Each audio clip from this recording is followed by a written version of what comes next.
Letterboxd is a beautiful place on the internet. It brings the best out of people. It's full of joy, anger, and laughter. I'm checking out some of the funniest reviews from multiple movies, starting with Joker, Folie, Deux, La La Land, for couples who match each other's freak. Hey, low-key, that's kind of true though. You reckon Emma Stone could play a good Harley Quinn? Arthur Fleck. Farts. Joker violin theme intensifies. Hey, that's just facts though. Joker face, Joker face. That's an absolute banger. I think instead of like the half-assed musical moments they did in the movie, they should have just straight out did that version of Poker Face by Lady Gaga. That would have been a hit. Joaquin Phoenix was not the Joker. The real Joker was me, who decided to watch this movie. If I wasn't expecting Joker 2 to actually be bad, when I found out it had like musical elements, I honestly thought they could play it quite well. I thought it was going to be pretty cool, maybe a cool spin, but for everyone that's watched the movie, we all know what went down.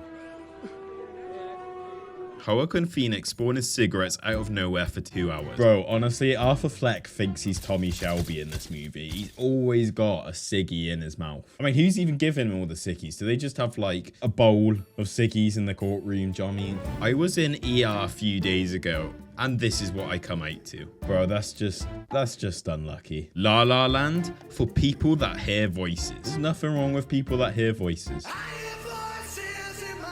Arthur got the infinite cigarette glitch TPH. Bro, Arthur needs to get on that YouTube tutorial ASAP. So, this is what happens when a Sigma gets laid. Is Arthur Fleck really a Sigma? I have never thought, alright, this is where it's gonna get good. More than while watching this movie. Yeah, I feel that. I'm trying to think of another movie where I felt that. I can't think of one off the top of my head, but this movie is definitely one of those. I mean, low-key, this is probably a hated take, but I kind of fight like that with Dune a little bit. This is like when that one mediocre kid somehow got 100% on a test, but everyone knew it was just because he copied the actual smart kid, but then the smart kid changed sheets, so he went on to get a 0.5% on the next test because he couldn't rip anyone off anymore. All this to say, this was trash. That is a pretty good comparison, but I don't know how they managed to mess up so bad in the sequel. Next up, we got one from The Crow. Obviously, the new 2024 Crow. In hindsight, I suppose I probably would have just set my money on fire and pissed on Brandon Lee's grave myself. So I haven't actually watched the new Crow yet. I was gonna go to the movies and see it, but it did look a bit dodgy, and I imagine hardcore fans probably weren't too keen on this. Moving on to the movie of the year winner, we have Morbius. It's Morbin time, everyone. I bought tickets to this ironically and then sat down in the empty theater and realized I now had to actually watch Morbius. Bro, I feel for you. First date idea, take her to see Morbius and tell her it's empty because you rented out the theater.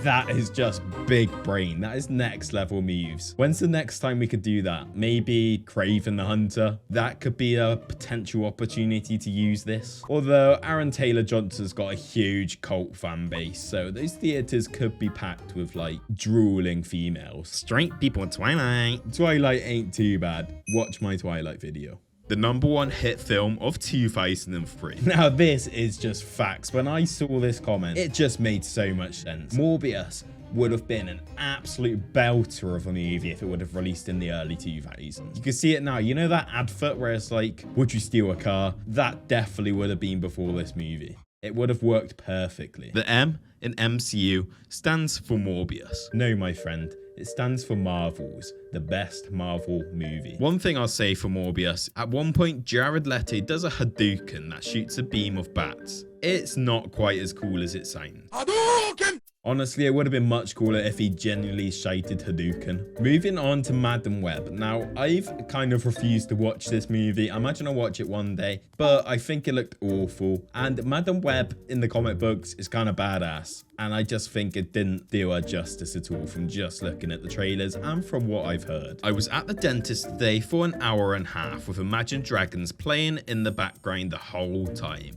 And I can't believe that wasn't the most painful experience I had today. Bro, an hour and a half of Imagine Dragons in the dentist. This movie must be terrible. The editing in this is enough to kill a small Victorian child. Very, very specific. Almost as if they've killed a small Victorian child before. I would rather have someone pour cement and have it solidify, then have them hammer a nail into it, then have to watch this again. TMI. TMI. We get it. The movie was bad. The Scamoni cinematic universe is working out nicely. Can't wait for Craven. I really hope Craven is good. Like, honestly, it does look kind of cool from the trailer, but I just know deep down it's gonna be a flop. It's sad. Sony, you need to switch up. Happy Valentine's Day, everyone. Unfortunately, the only sexual tension for me today is between the roof of my mouth and a shotgun, because this might be the worst movie I've ever seen in a cinema. Absolute garbage from start to finish. I don't even know how this was greenlit. Shot like a bad CW pilot, edited by a blind person, and written by the writers of Morbius, which should tell you enough. This guy left the cinema heartbroken. Harry, we're here for you. Sony can't keep getting away with it. They actually can't though, low-key. Like, Sony need to move on. They need to sell the rights. But then, will Disney be able to do better? Yeah, they will. As long as they get their act together, because they've been horse recently. Now, this is a random one, but we've got a review from Kangaroo Jack. I saw this because I'm watching every Walken film. A few years ago, I was diagnosed with a skin problem that was later confirmed via test to be MRSA.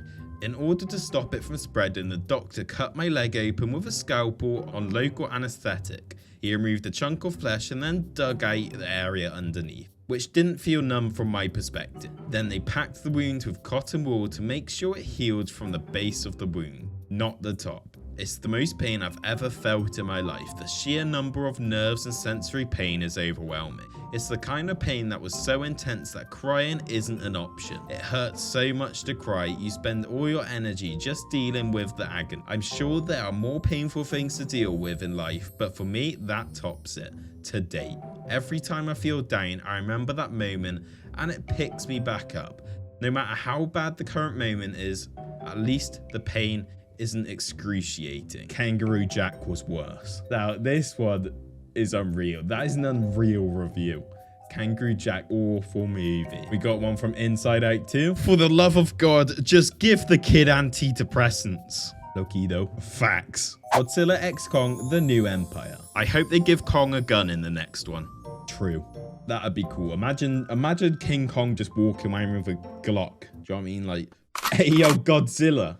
Boderlands. About 35 minutes into the film, my son Samuel detonated an explosive device he had strapped to his chest, killing himself instantly. I can vouch for that, I was the mother. Moving on to a movie that competes with The Dark Knight, we have Black Adam. Breaking news, The Rock saves the DCEU. In another dimension, not ours, unfortunately. This review didn't age so well, because the DCEU, goodbye. A cold, stale, expired Happy Meal without the toy. This review honestly explains the movie perfectly. It was boring. The Rock, not his type of movie. Next up, we have Trap. That new movie about the concert where there's some sort of serial killer in.